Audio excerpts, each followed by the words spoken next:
Hi guys, today I'll be teaching you how to make a character move. So first, grab a forever, and if then, and duplicate that 4 times.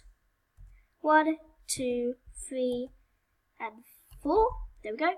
Now grab a move 10 steps, and then we're going to grab a pointed direction, go down, and do set rotation style. Don't rotate. Then we're going to duplicate this for all the others. Oh, that was wrong, and then we move that. Here we go, and there.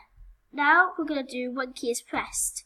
So we're going to go to sensing and bloop in there.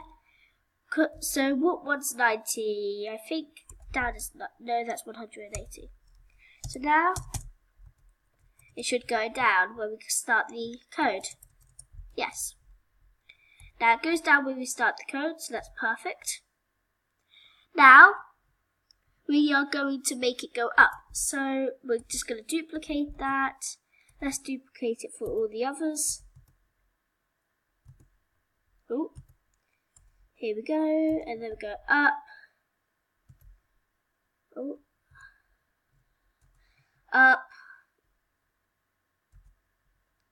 Left,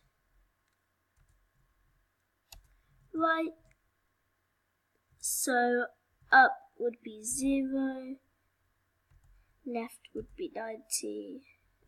So now your character should move when you start your code. Hopefully this helped you out for this video, and I'll see you guys later. Bye!